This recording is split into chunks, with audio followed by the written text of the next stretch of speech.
Hello, I'm Colleen Pearl, the Cool Crone. Welcome to my overview of astrology for 2024.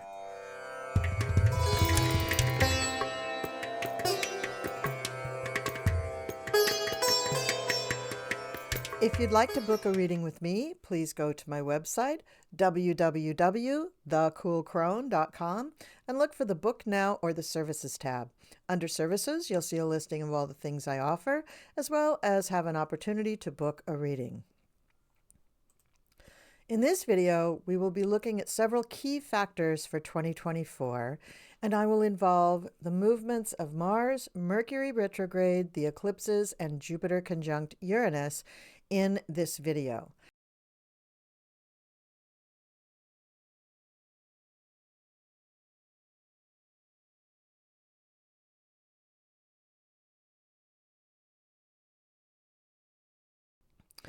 So we're going to start with the slow-moving planets and the nodes.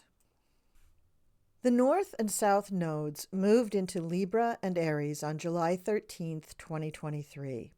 This began the 18-month journey which will affect everyone on the planet until the end of January 2025. The South Node represents things from past lives that we're already comfortable with, things we have already done and mastered so that we no longer need to work on them in this lifetime.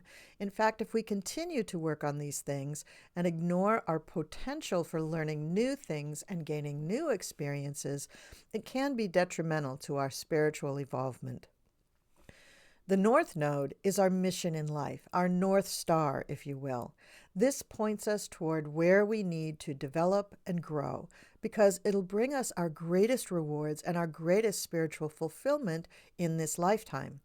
The nodes move backwards through the zodiac and will be in Aries and Libra for about a year and a half. Having the nodes in these signs will place emphasis on the individual and the group. So at times, the individual will want to become independent of the group, and at times will need to be a part of the group. But recognition of oneself as an individual will be an important part of 2024. The South Node being in Libra will call us to the group or groups where we will feel most comfortable. But there will also be an urge to establish oneself as an individual, to stand out from the group, which we will see throughout all of 2024. Pluto 2024.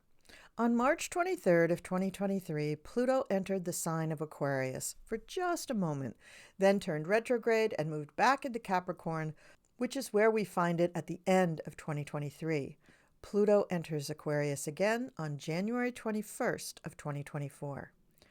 Pluto will retrograde from May 3rd, 2024 until October 12th, moving slowly backwards through the early degrees of Aquarius and entering Capricorn again on September 2nd, 2024. Once Pluto is moving forward, it will take until November 20th for it to re-enter Aquarius, where it will stay for about 20 years. Pluto's orbit is about 248 years long, so it's been 2.5 centuries since Pluto was in the sign of Aquarius. Aquarius represents society, large groups or organizations, and the future. Pluto wants to transform or destroy old structures in order to rebuild in a new way. This allows us to rebuild the structure to be more applicable and appropriate for the way things are in the present and the way they will be in the future. We don't just replace it exactly as it was, we rebuild it in order to take us into the future. This is a slow process, but it will produce lasting results. Pluto will be in Aquarius for 20 years, so it will take us about 20 years to rebuild what we have torn down. Pluto will impose tremendous transformation on our society and that of other countries, which is what the world needs. Pluto has been in the process of exposing corruption and tearing down structures in our government, military, legislative, and corporate entities for the last 18 years. Fortunately, new ones will be built to replace them. People may complain and oppose this because they think it will displace them in some way, but this is a necessary process. This is similar to the energy from 248 years ago when our country was formed. So that gives you an idea of how extreme and dramatic the transformation will be. The rebuilding of these vital structures may be difficult to imagine, but it will happen. While Pluto was in Capricorn, everything was controlled by authorities, such as governmental, legislative, military, and corporate leaders. But now that Pluto is moving towards Aquarius, it will be another story entirely. Many leaders will be encouraging this transformation and will have the brain power and motivation to make dramatic changes happen. This will impact everything about our society, the technology we use, the laws that govern that technology. In fact, laws in general are going to change a lot to prevent this type of destruction of the rule of law over the next 250 years. Pluto will be at 29 degrees Capricorn 21 as of January 1st, 2024. He enters Aquarius on the 22nd of that month, or the 21st, depending on where you are on the planet. Pluto will station retrograde at 2 degrees Aquarius 6 minutes on May 3rd of 2024, moving backwards until it reaches the 29th degree of Capricorn on September 2nd, 2024. Now, that is only 2 degrees away from our natal Pluto, so it hasn't moved very far away from it. You could technically say that the U.S. has experienced its Pluto return for almost 4 years, because it was within 3 degrees of our USA Pluto in March of 2020 when we experienced the COVID lockdown. The furthest away Pluto has gone since then is 2 degrees 58 minutes from the natal position, which is still within orb for the natal return.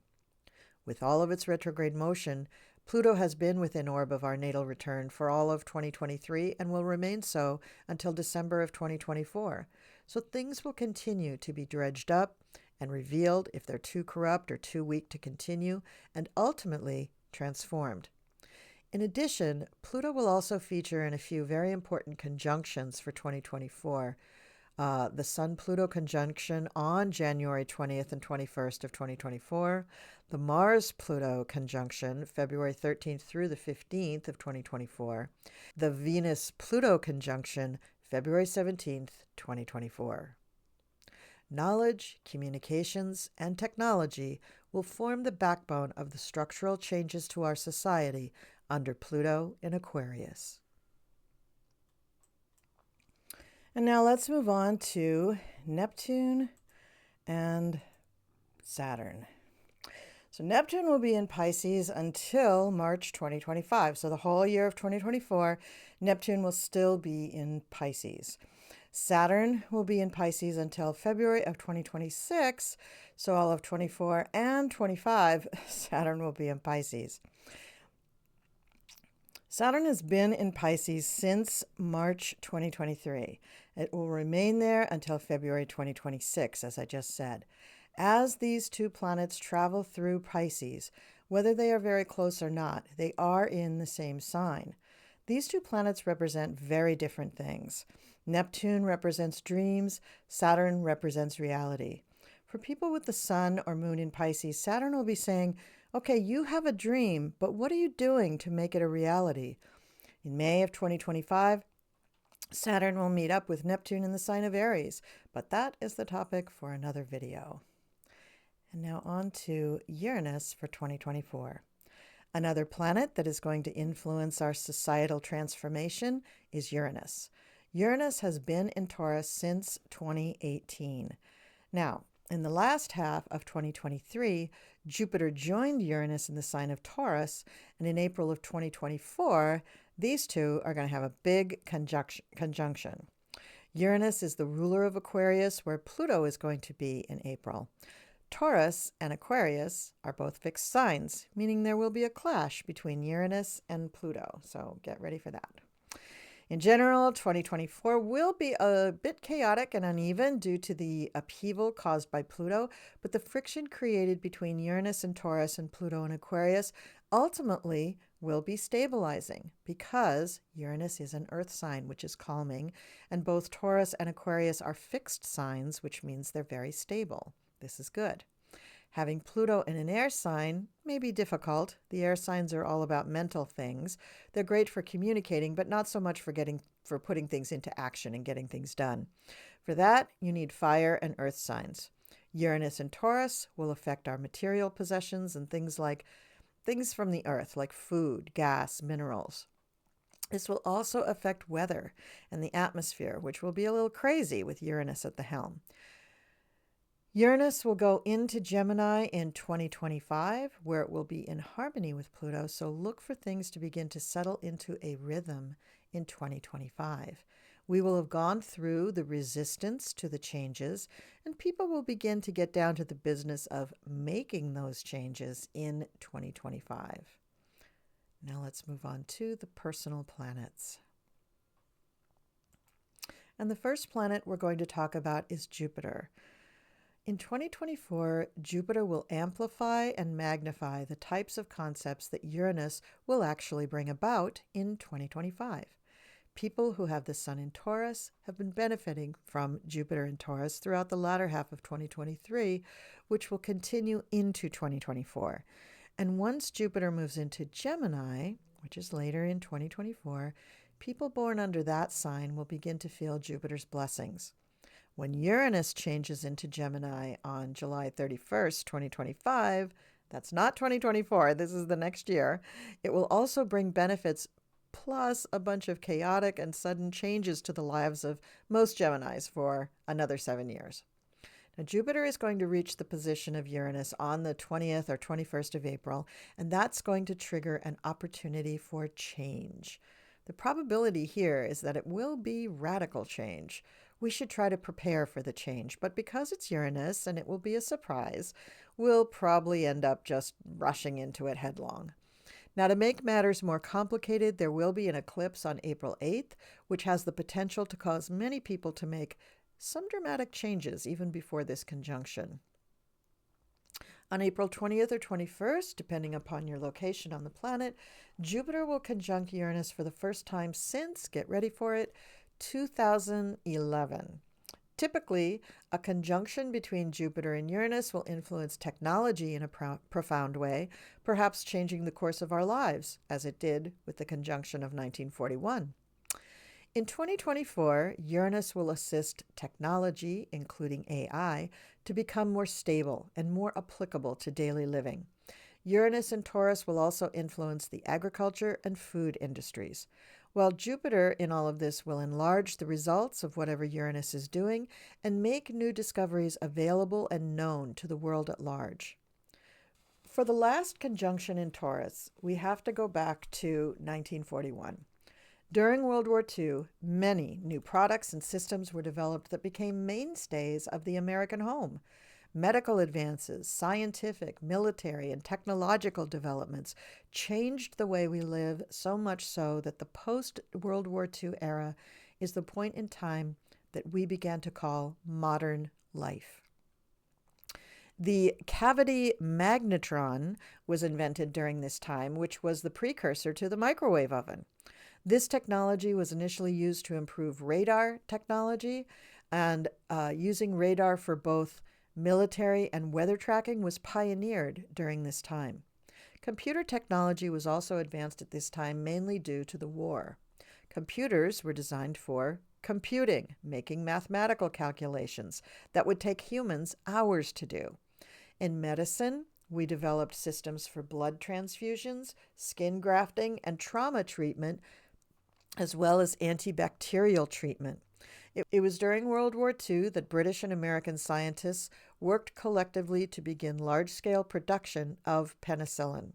And of course, no discussion of technological advances of this era would be complete without mentioning the atomic bomb. This, of course, led to the arms race, which initiated a new era of science and technology that forever changed the way nations on this planet waged war.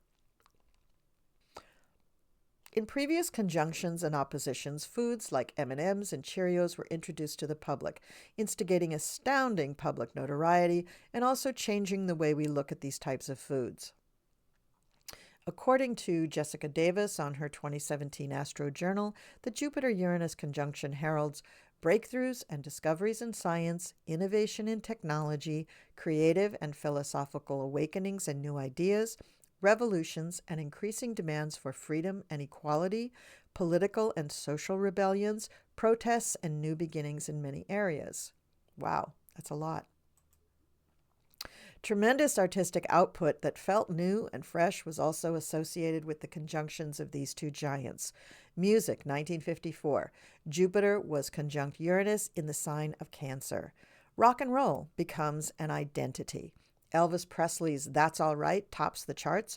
Also hits from Bo Diddley, Chuck Berry, Buddy Holly, Bill Haley and the Comets, and Ray Charles. Ironically, only Mr. Haley and his Comets made it into the Billboard 1954 top singles for that year. But all of these artists live on in our cultural memories as musical geniuses and giants. And the movies. James Dean in East of Eden and Rebel Without a Cause, Marlon Brando in On the Waterfront, Humphrey Bogart in The Caine Mutiny, Judy Garland in A Star is Born, Grace Kelly in Rear Window were all released in the time of the Jupiter-Uranus conjunction in Cancer, all exhibiting themes of Cancer, the moodiness, issues of the heart, vulnerability, women, movies named Sabrina, The Country Girl, A Star is Born, and The Barefoot Contessa. What a Cancerian image. And Grace Kelly was in at least 3 of the blockbusters for that year, which is something considering this was also the year that Marilyn Monroe was in The 7-Year Itch. Judy Garland, Grace Kelly, and Marilyn Monroe all exhibit the vulnerability which made them so appealing and which is so Cancerian. In 1954 to 55, Tolkien begins publishing his Lord of the Rings trilogy, and Jack Kerouac publishes On the Road. In 1968 and 69, there was a series of conjunctions, and this was when Carlos Castaneda started the series The Teachings of Don Juan. All 3 of these works are considered literary classics today, but when they were first introduced to the public, they were considered controversial, game-changing, and the product of, get ready for it, highly original thinking, very much equated with Uranus. At the end of the 60s, we saw an uprising in protests all over the world, and this was in coinciding with yet another conjunction of Jupiter-Uranus. In the States, it was focused on protesting the Vietnam War, the Black Power movement, and civil rights. 1968 and 69 had too many movies and too much iconic music to list, which is why we are all nostalgic for 60s music. If you're curious about how much these 2 years' worth of artistic content influenced you, your children, and your parents, please Google it. You'll be amazed. And in 1997, J.K. Rowling publishes Harry Potter and the Sorcerer's Stone. And I should point out that, yes, in 1996, it first came out in the UK, but it didn't come to the US until 1997. There is an endless list of major literary authors who published their first works during a Jupiter-Uranus alignment, and the alignment in 1997 was in Aquarius, so it was bent towards the fantastic, futuristic, rebellious, and independent. Jupiter will move into Gemini on the 25th of May, creating a harmonious conversation with Pluto in Aquarius, which is the sign for freedom and individuality. Pluto will have already begun regenerating sectors of our society from the beginning of the year. When Jupiter enters Gemini, it will create a very favorable and harmonious aspect to Pluto, which will lead to much more enthusiasm for those changes that Pluto wants to make. Gemini is the sign of communication and is represented by Mercury. Jupiter in Gemini will lead the way for people to talk about upcoming developments in technology like AI, and near the end of 2025, when Uranus goes into Gemini, we will see it come to fruition. This will also lead to society adopting much more progressive ideas, leading to even more enlightened concepts and laws coming into the zeitgeist of the planet. And now we're moving on to Mars. Now, Mars will reach Jupiter by August 2024. Both planets will be in Gemini, and Saturn in Pisces will square them, causing that pie-in-the-sky thinking to take a more practical look at what's going on. So August of 2024 is going to be very interesting, to say the least. And the path of Mars throughout the year of 2024 is going to sort of chart the way we go along. It only goes through 8 signs from the beginning of the year to the end, but I think that Mars' journey is going to be very significant and is sort of going to lay down the roadmap of what's going to happen in 2024. So let's go to Mars in January of 2024, which is in Capricorn. So Mars will actually enter Capricorn on January 4th of 2024. People born under the sign of Capricorn or with their moon or rising in Capricorn, this will have a strong effect. They'll be given an opportunity to realize what they truly want in life for about 6 weeks, during which time the energy will be focused on what they want to achieve. This is wonderful for these people because it comes at the beginning of the year, so it will set the tone for the next 12 months for those Capricorn-influenced individuals. By mid-February, Mars will catch up with Pluto, which will have just entered the sign of Aquarius.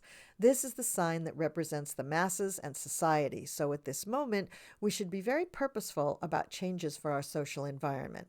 If we're not careful, we could bring about radical changes that are too extreme and would not truly benefit society. On March 23rd, Mars will enter Pisces. Mars is sort of the antithesis of Pisces, so you may feel like your energy has gone to sleep. It hasn't.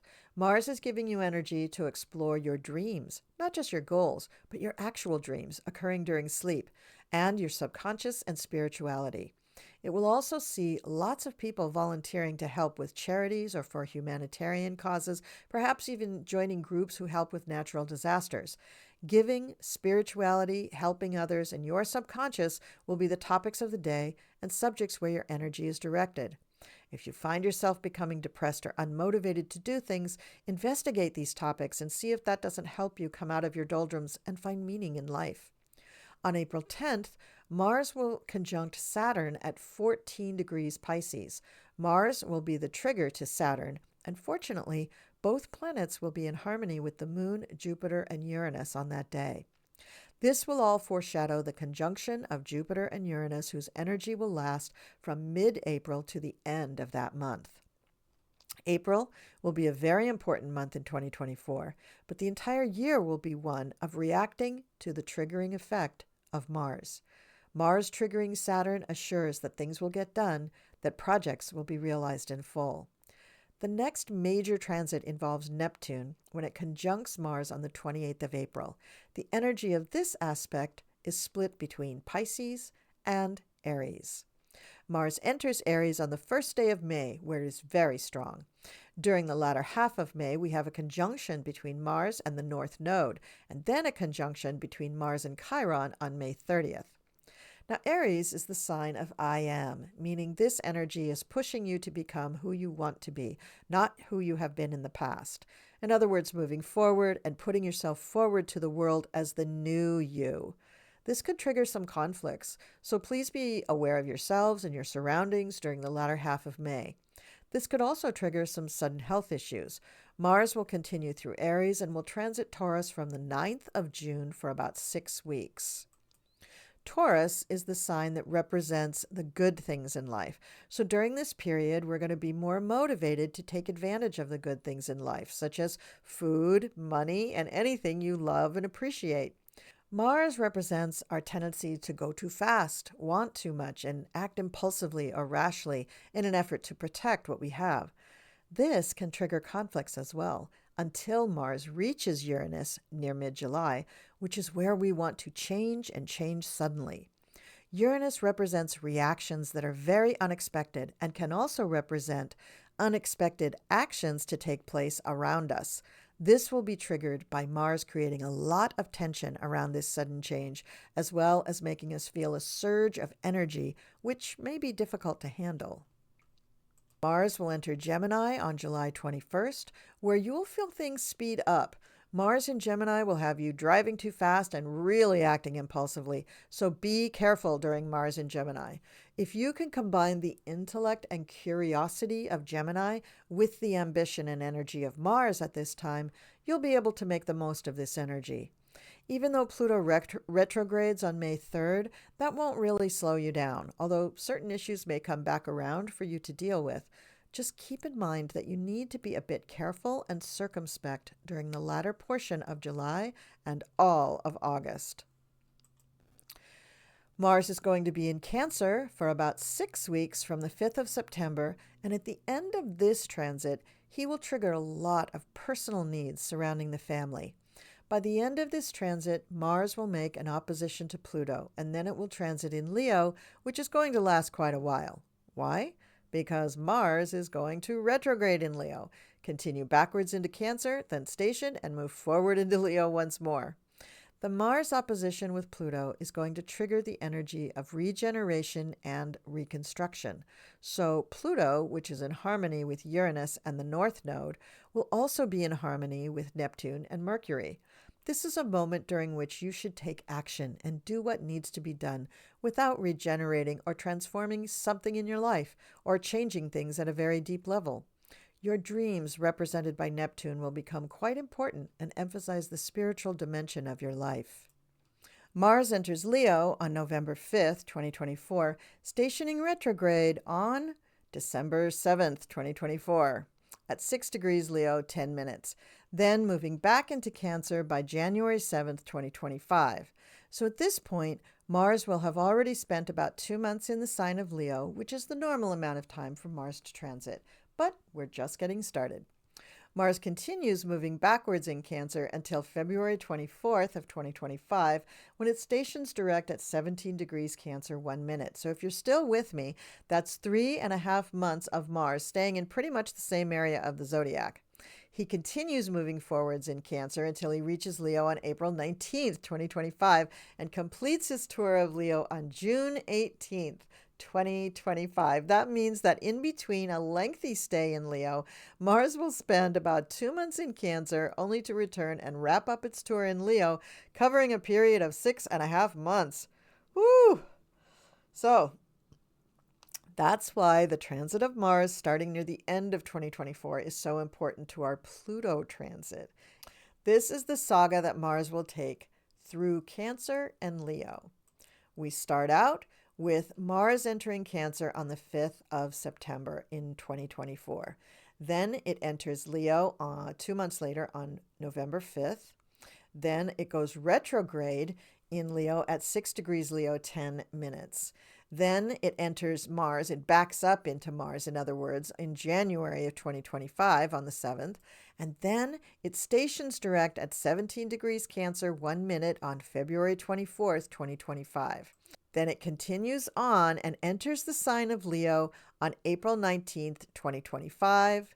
And on May 2nd, it finally reaches 6 degrees Leo, 10 minutes, which means that it will be out of the shadow period of the retrograde, but not until then. And then the final thing is June 18th, when Mars completes his tour and moves into the sign of Virgo. So that is the saga of Mars through Cancer and Leo. I hope my little diagram helps a little bit.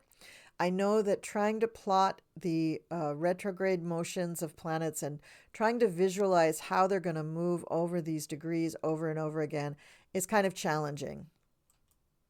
Okay, now let's talk about Mercury retrograde.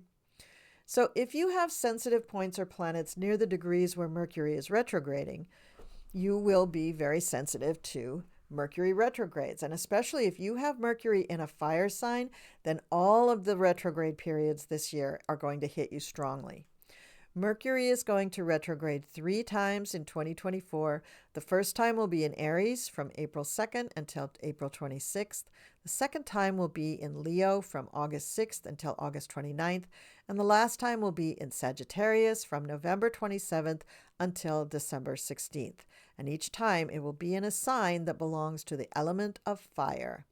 I've made a video for you which will include information for each sign on how to navigate the Mercury retrogrades for 2024, so be sure to watch that video to get all the information and to be prepared. And finally, eclipses. We will have 4 eclipses in 2024, which is pretty usual. On March 25th, we will have a penumbral lunar eclipse on the full moon in Libra at 5 degrees 13 minutes. On April 8th, we will have a total solar eclipse in Aries at 19 degrees 22 minutes during the new moon. On September 18th, will have a partial lunar eclipse at the full moon in Pisces at 25 degrees 47 minutes. And on October 2nd, we will have an annular solar eclipse at the new moon in Libra at 10 degrees 2 minutes. And on an odd side note, we will not be having a full moon in Cancer at all in 2024, mainly because we had 2 of them in 2023. You won't see the moon full in the sign of Cancer until January 13th, 2025. Of course, I will be doing a special eclipse video as well as my full moon videos each month.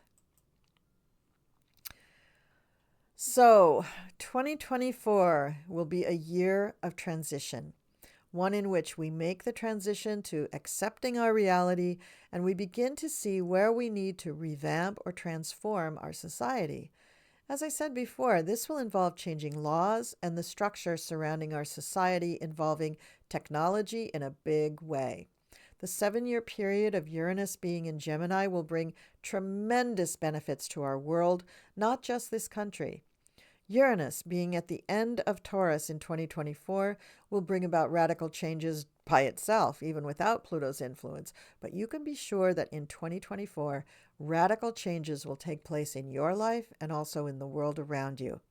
And April 20th or 21st, when Jupiter and Uranus are conjunct, could be a once-in-a-lifetime opportunity to make changes in your life because Jupiter represents evolution, expansion, and that is going to have a positive influence on many people, especially the way you deal with the material side of life, money and the things of earth.